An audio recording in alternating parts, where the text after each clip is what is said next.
आज हम सिर्फ एक चुनाव का विश्लेषण करने नहीं जा रहे हैं। ये उससे कहीं ज्यादा गहरी बात है। ये शासन को समझने की एक कोशिश है, उसकी कला और उसके विज्ञान को। और इसके लिए हम उत्तराखंड के एक विधानसभा क्षेत्र धनौल्टी को एक उदाहरण के तौर पर देखेंगे। इसके आंकड़ों और इसकी जमीनी हकीकत के जरिए हम उन उसूलों को समझने की कोशिश करेंगे जो किसी भी क्षेत्र में किसी भी पार्टी के लिए एक मजबूत और जन केंद्रित सरकार की नींव डाल सकते हैं। ये किसी पार्टी के पक्ष या विपक्ष की बात नहीं है। ये पूरी तरह से आंकड़ों और जमीनी हकीकत पर आधारित एक पड़ताल है। तो एक बुनियादी सवाल से शुरू करते हैं। जनादेश मतलब मैंडेट आखिर है क्या? क्या ये सिर्फ चुनाव के दिन गिने गए कुछ वोट हैं, या फिर ये कुछ और है, कुछ गहरा? क्या ये लगातार लोगों का भरोसा जीतने, उनकी मुश्किलों को समझने और उन्हें सुलझाने की एक कोशिश है? यही सवाल है जो आज हमारी पूरी बातचीत को दिशा देगा। देखिए, किसी भी जगह की राजनीति ना उसकी मिट्टी से, उसके लोगों से जुड़ी होती है। धनौल्टी को ही ले लीजिए। ये जो पहाड़ आप देख रहे हैं, ये नदियां, ये जंगल, ये सिर्फ नक्शे पर लकीरें नहीं हैं। यहीं से लोगों की रोजी रोटी चलती है, यहीं उनकी संस्कृति है और यही उनकी सबसे बड़ी चुनौतियां भी हैं। तो जाहिर है यहाँ की राजनीति भी पानी, रोजगार और सेहत जैसे एकदम बुनियादी मुद्दों के आसपास ही घूमेगी। अगर हम इन जड़ों को नहीं समझेंगे ना, तो हम सिर्फ चुनावी नतीजों की ऊपरी सतह को ही खरोचते रह जाएंगे। तो चलिए जमीन से अब जरा आंकड़ों पर आते हैं। 2022 के नतीजे ये अपने आप में कहानी कहते हैं। और याद रखिए, ये सिर्फ संख्याएं नहीं हैं। हर नंबर के पीछे लोगों की पसंद है, कहीं नाराजगी है तो कहीं उम्मीदें। आइए इस कहानी को एक एक करके परत दर परत खोलते हैं। सबसे पहले स्केल देखिए।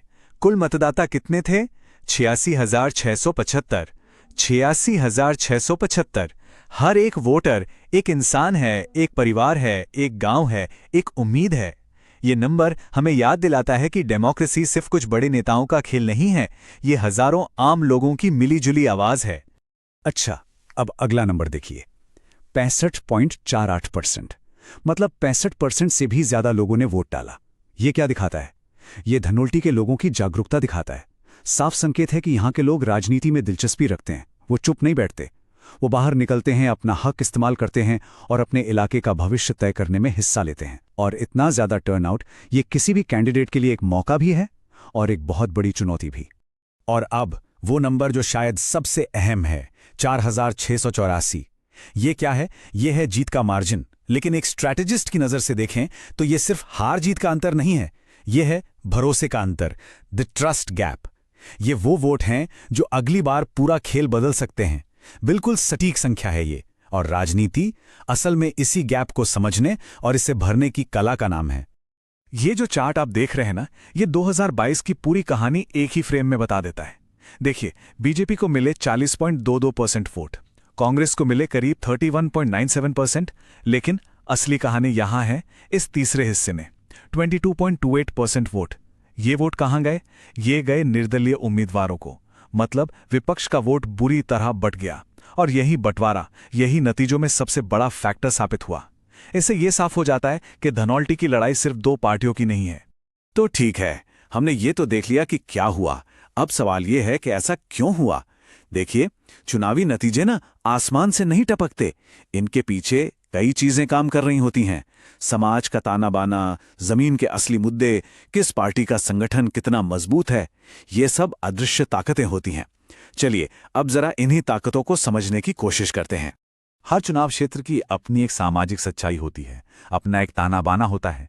धनौल्टी में अगर आप देखें तो मोटे तौर पर लगभग 45% ठाकुर, 30% ब्राह्मण और करीब 17% SC/ST समुदाय के लोग हैं। और ये सिर्फ जातिगत आंकड़े नहीं हैं, असल में ये वोटिंग ब्लॉक्स हैं। इनका वोटिंग के तरीके पर बहुत गहरा असर पड़ता है। तो किसी भी पार्टी के लिए ये समझना सबसे जरूरी हो जाता है कि इन अलग अलग समुदायों से बात कैसे की जाए, उनका भरोसा कैसे जीता जाए। अब जरा इस टेबल को देखिए। ये हमें जमीन की हकीकत का एक सीधा साधा खाका देती है। ताकत क्या है? लोकल कनेक्ट, जमीन से जुड़ाव। कमजोरी, पार्टी का संगठन जो बीजेपी की मशीनरी के सामने थोड़ा ढीला पड़ता है। मौका कहां है? डिजिटल आउटरीच में, खासकर युवाओं के बीच, जहां अभी बहुत कुछ किया जा सकता है। और खतरा जाहिर है फंडिंग की कमी। और यहीं पर हमारे संविधान की आत्मा, उसके मूल्य बहुत मायने रखते हैं। हर नागरिक को यह हक है कि वो पूरी जानकारी के साथ अपनी एक राय बनाए। और एक अच्छी राजनीतिक रणनीति इसी हक का सम्मान करती है। वो अपनी बात लोगों तक पूरी जिम्मेदारी के साथ पहुंचाती है, बिना किसी लाग लपेट के। कहते हैं ना, भविष्य को समझना हो तो पहले अतीत को जानना पड़ता है। तो चलिए एक नजर डालते हैं धनौल्टी के पिछले 2 दशकों के चुनावी इतिहास पर। इससे हमें ये अंदाजा लगेगा कि यहाँ के वोटर की सियासी याददाश्त कैसी है और वक्त के साथ उनका मिजाज कैसे बदला है। ये टाइमलाइन बहुत दिलचस्प है, बहुत कुछ कहती है। 2002 से लेकर 2022 तक आप देखिए, धनौल्टी ने कभी किसी एक पार्टी पर आंख मूंदकर भरोसा नहीं किया। कभी कांग्रेस जीती तो कभी बीजेपी। अरे 2017 में तो एक निर्दलीय उम्मीदवार ने बाजी मार ली। तो इसका मतलब क्या है? साफ मतलब है कि धनौल्टी का वोटर किसी पार्टी का बंधुआ वोटर नहीं है। वो उम्मीदवार को देखता है, उसके काम को देखता है, वो कितना उपलब्ध है, कितना भरोसेमंद है, इन चीजों पर वोट देता है। और यही बात ये स्लाइड और भी साफ कर देती है। प्रीतम पवार का केस लीजिए। 2017 में इंडिपेंडेंट जीते, फिर बीजेपी में आ गए और 2022 में बीजेपी का वोट पक्का कर दिया। वहीं दूसरी तरफ बीजेपी के ही पुराने एमएलए महावीर सिंह 2022 में निर्दलीय खड़े हुए और 22% वोट ले गए, जो कि एक बहुत बड़ा और निर्णायक आंकड़ा था। तो निचोड़ क्या है? धनौल्टी में वफादारी नेता के प्रति है, पार्टी के प्रति उतनी नहीं। तो ठीक है, अब तक हमने समस्या को हर एंगल से देखा, उसका विश्लेषण किया, आंकड़े देखे, समाज को समझा, पुराना इतिहास भी खंगाला।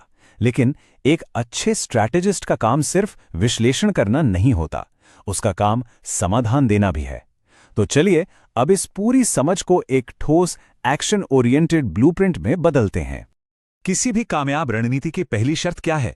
लोगों को सुनना। और जब आप धनौल्टी में लोगों से बात करेंगे तो 2 मुद्दे बार बार गूंजते हैं, महंगाई और बेरोजगारी। ये कोई खोखले सियासी नारे नहीं हैं, ये लोगों के घर की, उनकी रोजमर्रा की जिंदगी की हकीकत है। इसलिए हमारा जो भी ब्लूप्रिंट बनेगा, उसे सबसे पहले इन 2 आर्थिक परेशानियों का सीधा जवाब देना ही होगा। एक अच्छा कैंपेन ना बिखरावा नहीं होता, वो अनुशासित होता है, डिसिप्लिन्ड। जैसे ये एक 90 दिन का प्लान देखिए। पहले 30 दिन सिर्फ सुनना, सर्वे करना, जमीन पर जो असरदार लोग हैं उनसे मिलना जुलना। अगले 30 दिन अब अपनी बात रखना, एक कहानी बनाना, एक नैरेटिव जो सरकार के वादों और जमीन की सच्चाई के फर्क को साफ साफ दिखाए।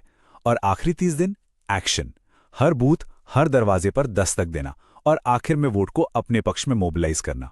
आज के जमाने में डिजिटल के बिना कोई भी कम्युनिकेशन स्ट्रैटेजी अधूरी है और इसका सबसे ताकतवर टूल है व्हाट्सएप। सोचिए, 50 से ज्यादा गांव लेवल के ग्रुप्स बनाना, उनमें रोजाना सच्ची फैक्ट बेस्ड जानकारी भेजना और सबसे जरूरी वहां की अपनी बोली गढ़वाली में असली वॉइस नोट्स भेजना, कोई बनावटीपन नहीं। और हां, ये सब करते हुए लोगों की प्राइवेसी और उनकी सहमति का सम्मान करना बेहद जरूरी है।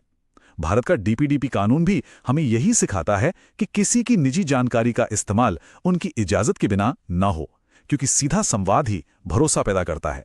तो अगर व्हाट्सएप डायरेक्ट बातचीत का जरिया है, तो सोशल मीडिया रील्स हैं युवाओं से जुड़ने का पुल। छोटी छोटी वीडियोस 30 से 60 सेकंड की, जिसमें कैंडिडेट जमीन पर लोगों के बीच काम करता दिखे। या फिर क्या आप जानते हैं जैसे छोटे असरदार इन्फोग्राफिक्स जो लोकल डेवलपमेंट में जो कमियां हैं उनको सामने लाएं। मकसद क्या है? जानकारी को दिलचस्प बनाना ताकि लोग उसे खुद आगे शेयर करें। और आखिर में डिजिटल दुनिया का सबसे जरूरी हथियार, नैरेटिव पर कंट्रोल, यानी कहानी पर अपना नियंत्रण। जैसे #धनौल्टी ट्रूथ जैसा कोई पेज बनाना जिसका एक ही काम हो, सिर्फ और सिर्फ सच सामने रखना। सरकारी योजनाओं के बड़े बड़े दावों और जमीन पर उनकी असलियत के बीच का फासला सबूतों के साथ दिखाना। ये डिफेंसिव होने की स्ट्रैटेजी नहीं है, ये प्रोएक्टिव होकर आक्रामक तरीके से सच को लोगों के सामने रखने की स्ट्रैटेजी है। तो ये थी एक चुनावी रणनीति की मोटी मोटी रूपरेखा। लेकिन एक बात साफ कर दूं, ये पूरा विश्लेषण सिर्फ चुनाव जीतने के तरीकों के बारे में नहीं है। इसका असली मकसद उस सोच को समझना है जो किसी नेता को सिर्फ एक इलेक्शन विनर से एक सच्चा सेवक, एक सच्चा शासक बनाती है। इस पूरे ब्लूप्रिंट की मंजिल एक ही है, जन केंद्रित नेतृत्व, पीपल सेंट्रिक लीडरशिप। ये वो लीडरशिप है जो हवा में वादे नहीं करती, बल्कि लोगों की जो बुनियादी जरूरतें हैं, पानी, रोजगार, सेहत, उनके लिए जमीन पर ठोस समाधान देती है। इसकी नींव होती है सेवा और जवाबदेही, और इसी से जनता का वो स्थायी भरोसा बनता है जो किसी भी चुनावी जीत से कहीं ज्यादा बड़ा और कीमती होता है। तो मैं आपको इसी एक सवाल के साथ छोड़कर जाऊंगा। राजनीति का असली मकसद क्या है? सिर्फ एक चुनाव जीत लेना या फिर लोगों की सेवा करके शासन करने का हक कमाना?